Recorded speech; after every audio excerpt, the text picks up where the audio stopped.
We're going to begin the second portion of the Chapter 6 review. We'll start here on number 7. It says, find the length of each side of a square whose sides are 5x plus 6 and whose perimeter is 144. Now, because of our training in here from page 40, quickly identify a formula word and realize that that's something that we would put on a word sentence line. Perimeter is 144.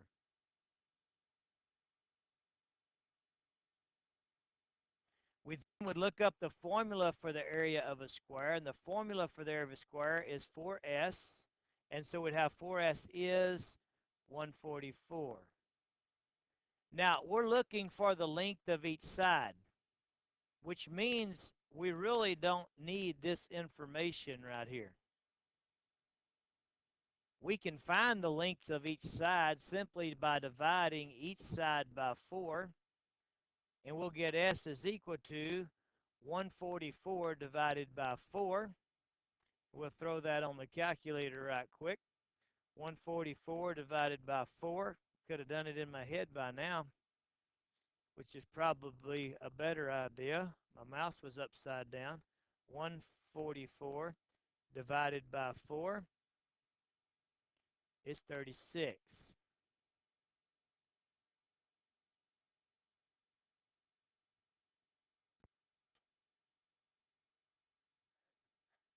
And disregard that information.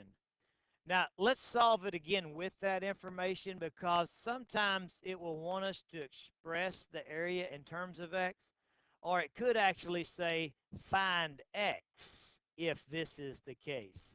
Had it said find x, we would have had to have solved a little bit different way.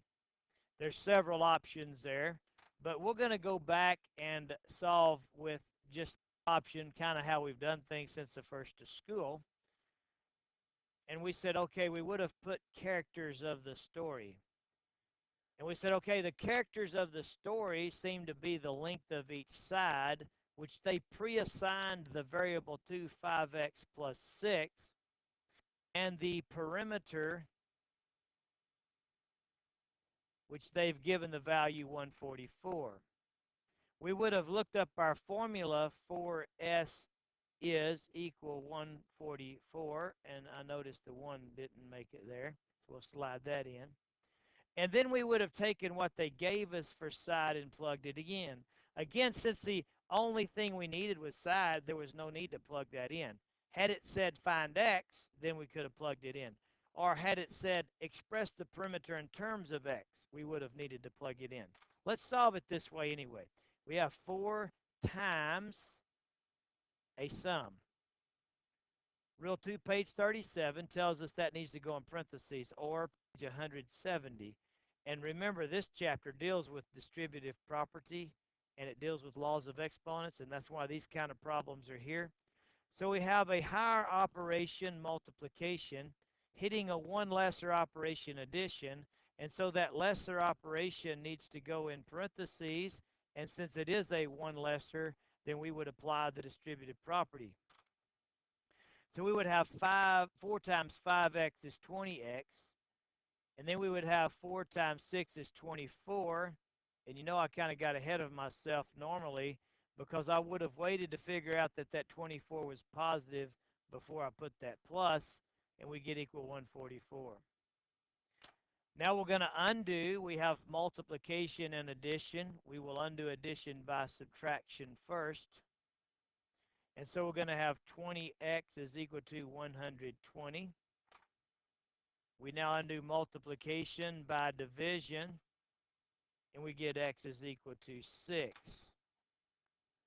We can find the length of each side by plugging that x value of 6 back in. So we would have 5 times 6 plus 6, which is 30 plus 6, which is that same 36 we got a while ago. Any questions on number 7? Okay.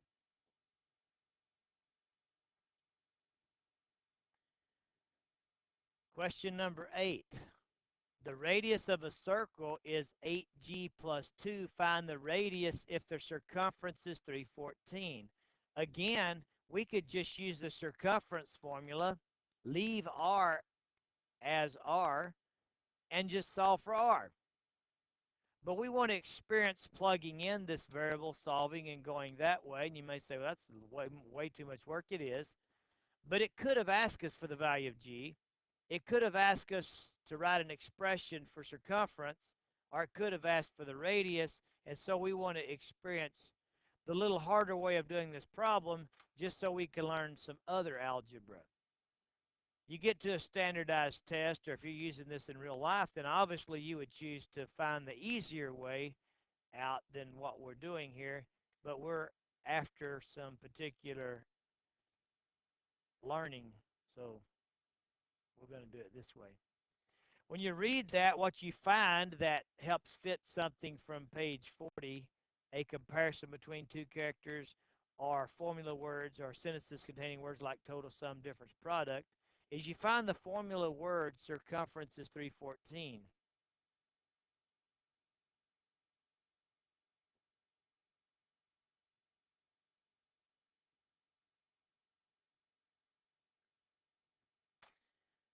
The characters of the story would be the pieces of the formula, and we would look up the formula and get circumference is equal to 2 times pi times r. So my characters would be circumference,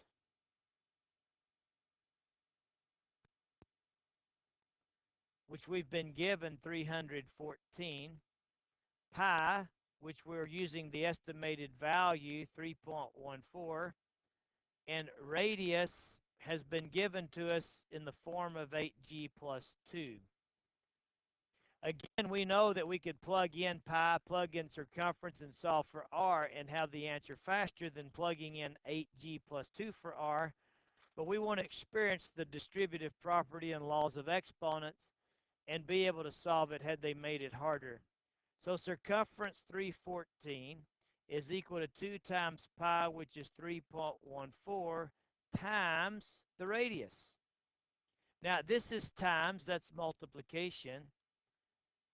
The radius, which has an addition, that's a higher operation being applied to a lower operation. So we have to put that lower operation in parentheses. Our operations now are multiplication, multiplication in parentheses. We're going to do what's in the parentheses first, but you can't add unlike terms, so we can't do what's in the parentheses.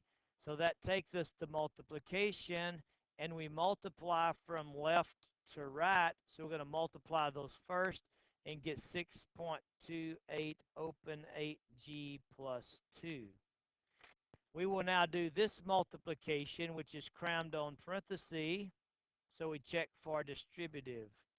Multiplication will distribute onto the lesser operations, addition or subtraction. That's what's in there, and so we're going to distribute that 6.28 through that parenthesis. And so we're going to have 314 equal 6.28 times 8 is 50.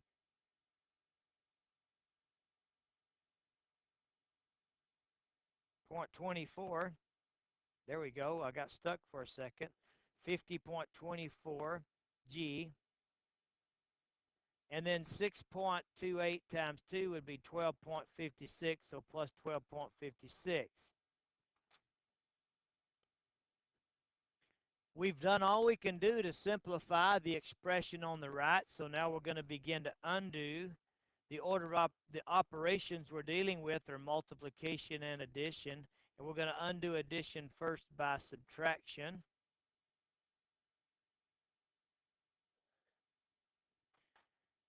And so we're going to get 301.44 is equal to 50.24 G.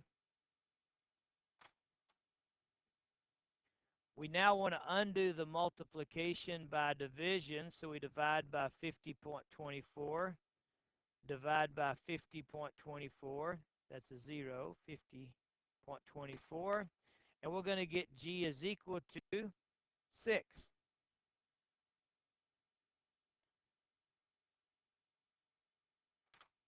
It asked for the radius, which again we could have found by just leaving that R and never plugging in the G stuff.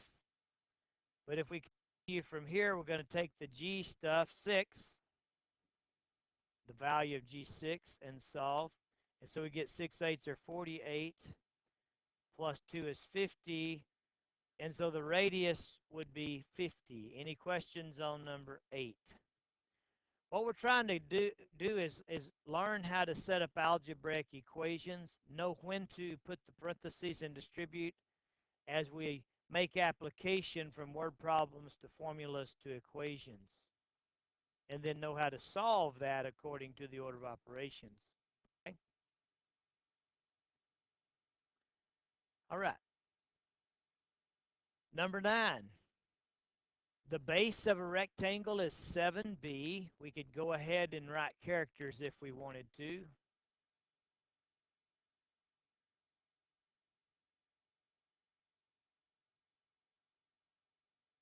The height is 5b.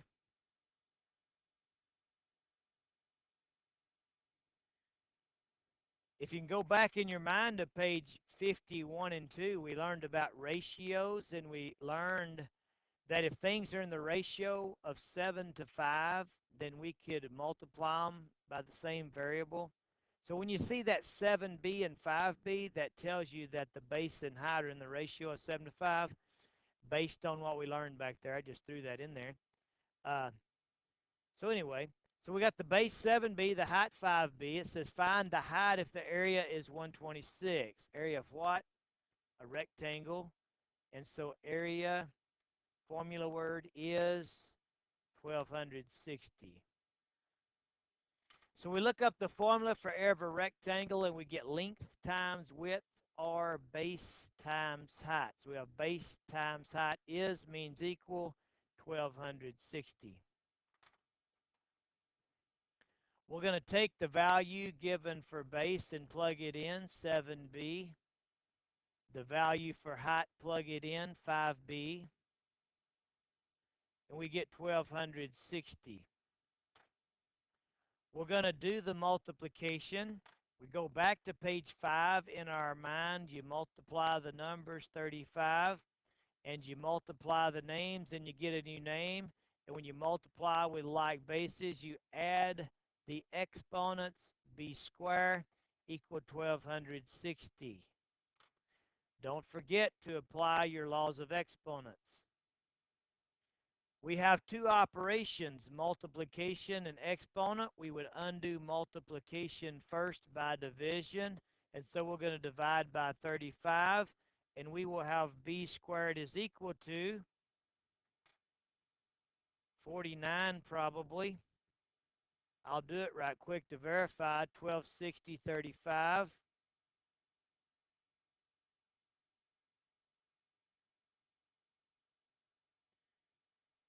I won't verify quickly because my calculator froze up, but I'll fix that. I'll just talk you through this. If you have a calculator like this and it freezes up, you go Control Alt Delete. We'll go to Task Manager. So we get to learn this as we watch this video. You want to go to what's froze up on you, like TI Smart View in this case, and hit End Task. And we'll watch that little icon disappear. End now. Wait till it's gone. It's gone. We don't care to send a report. We're going to X out of that. Minimize so we can see our icons. Open the Smart View back up. And it'll work. Now we can hit clear because it's not froze up anymore. 1260 divided by 35, I think. And there's, maybe that wasn't it. Let me bring it back up. Ooh.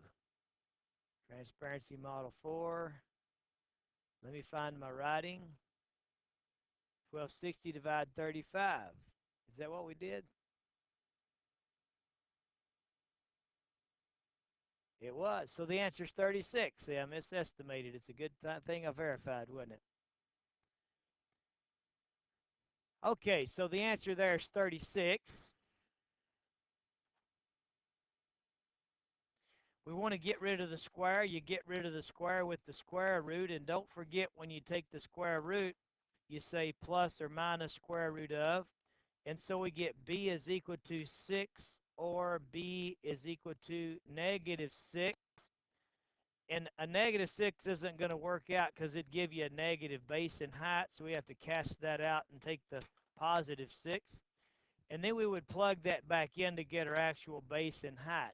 The question was, find the height. So we really only need to find the height. So the height is 5 times what we found for b of 6, which is 30. So the height is 30. Any questions on number 9?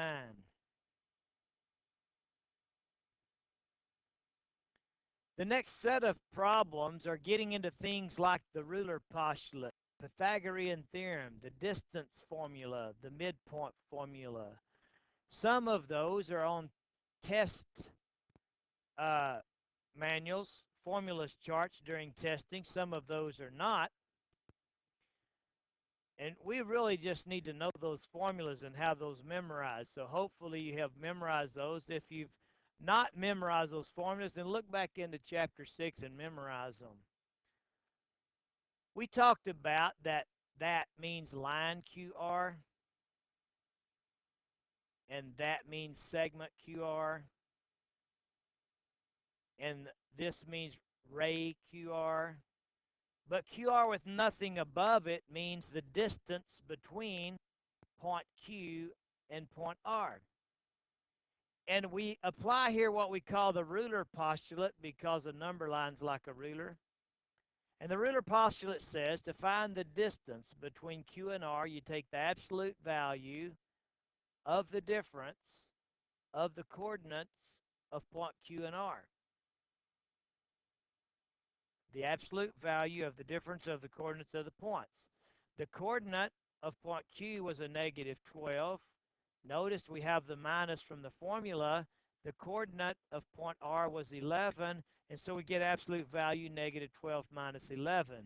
Now, the sign of the 12 is negative, and because we carry our minus as a sign on the 11, it's also negative. And so what we have is the same sign. Now, we're supposed to have memorized our sign rules on page 18. Not only that, we're supposed to have memorized how to determine signs on page 18. If you've not done that, you need to quickly. When we get to chapter 8 and start factoring quadratics, chapter 7, excuse me, and start factoring quadratics, you have to be able to quote those sign rules word for word.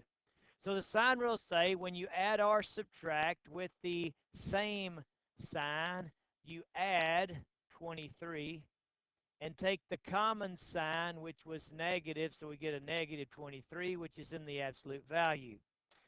Now on page 88, we defined absolute value. We said absolute value represents distance. There's no such thing as a negative distance, so absolute value is always positive. And so we say, well, those 2 points, Q and R, are 23 units apart. We wouldn't say they're negative 23 units apart because there's no such thing as a negative distance. Hence the need for the absolute value in the formula. Any questions on number 10? Number 11, we have a right triangle. We're given that TU is 9, which we should mark in the diagram. We're given that TV is 15, and we're looking for UV.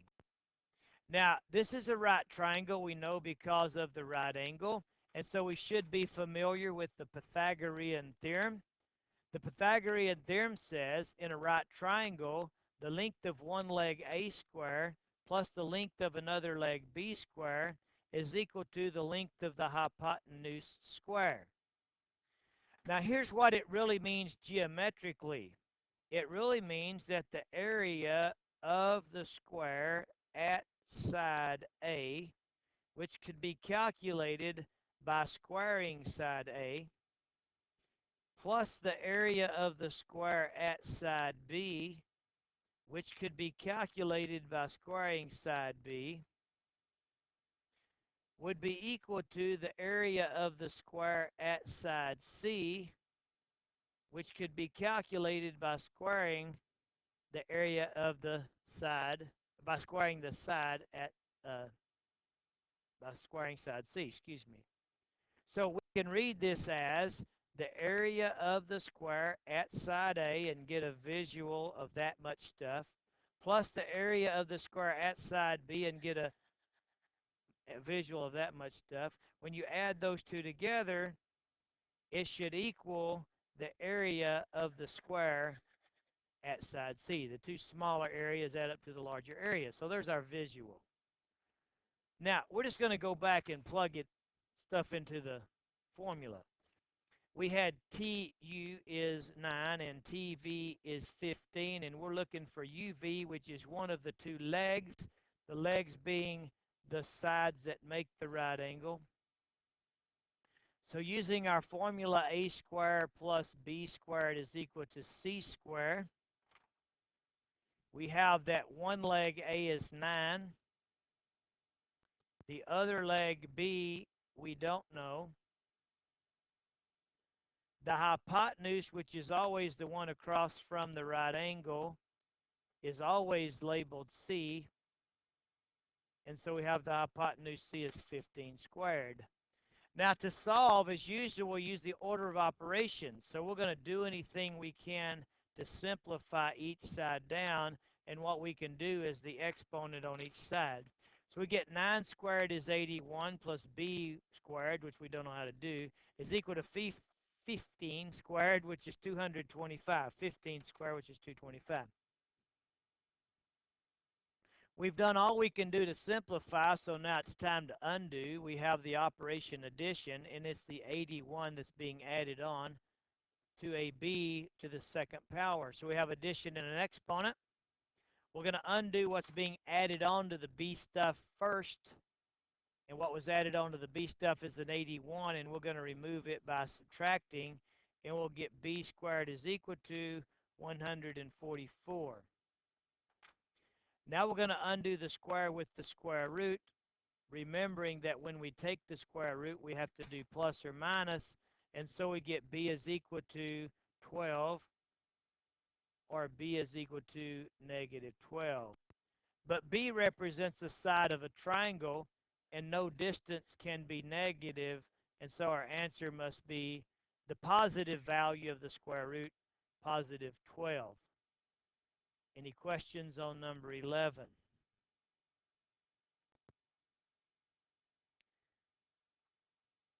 Okay.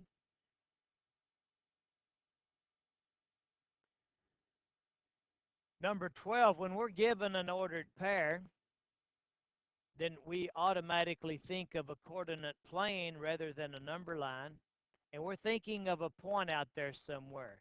So what we have here is 2 points somewhere out here on a coordinate plane, and we want to find HG, how long it is, the length of that segment that would join those two. Now to find the distance between 2 points on a coordinate plane, we use the distance formula. And the distance formula says that you can find the distance by taking the square root of the difference between the y's squared plus the difference between the x's squared. We could have said y1 minus y2, or y2 minus y1, or x2 minus x1. Or since addition is commutative, the x stuff could have been first and the y stuff could have been second. We're going to leave it just like this and plug in. So what we have is that this is the x and y of a point, and then here's the x and y of another point, so we're going to label that x sub 1, y sub 1. And so the distance is the square root of, we're going to write our formula and then plug in so we don't make sign rule mistakes. The difference between the y's squared, which are 7 and 19, plus the difference between the x's squared, which are 3 and 12. I'd study that a second so you can see how we got the numbers in those positions. The difference between the y's squared and the difference between the x's squared.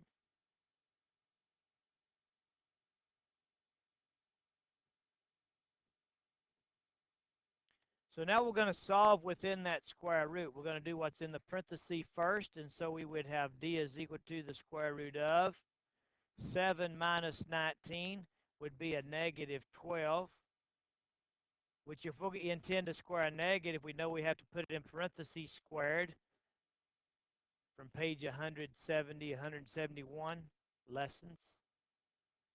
And then we've got 3 minus 12, which is negative 9, and we understand that we want to square that negative, so we again put it in parentheses square.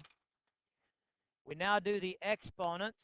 We did parentheses, then exponents, and so now we're going to have d equals square root of negative 12's quantity squared is 144, because that actually means parenthesis times parenthesis, which creates the same sign, and when you multiply with the same sign, the answer is positive.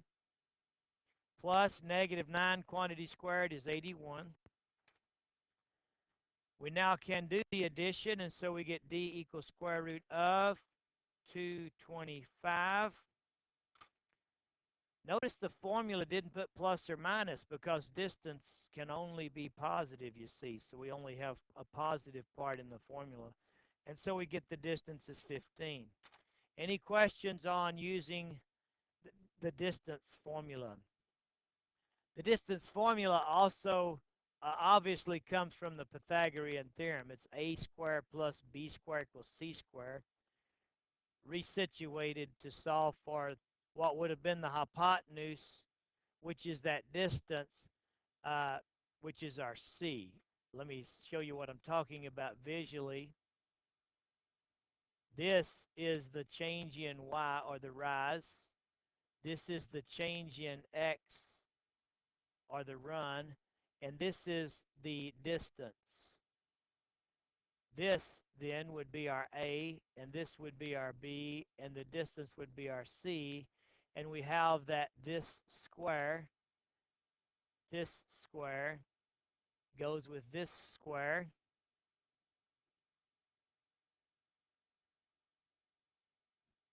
and then as we solve by getting rid of the square, we take the square root. So you could see quickly that the distance formula was developed from the Pythagorean theorem. Any questions on number 12? Okay. We're going to go ahead and do the midpoint formula, and then we'll do our percentage problems after that. This is the same type of situation. You're on a coordinate plane, only what you're wanting to do is find the coordinates of the midpoint, which would be the point that divided the segment HG into two equal segments. Midpoint makes us think of middle, and middle makes us think of measures of central tendency on page 66, and measures of central tendency are mean, median, and mode. Mean meaning average, which is the word being used here. So our midpoint is really like a mean point. To find the mean, you average, and we're talking about a point. So when we're talking about a point, we know we're talking about xy. If we want to mean x, then we would average x. The next point in an ordered pair is y. So if we want a mean y, then we would want to average y.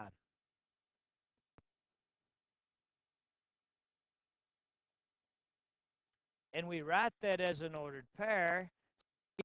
Formula for midpoint, that it is the average, the mean, or the average x with the mean or average y, the average x, average y. So plugging into that formula, we would have this.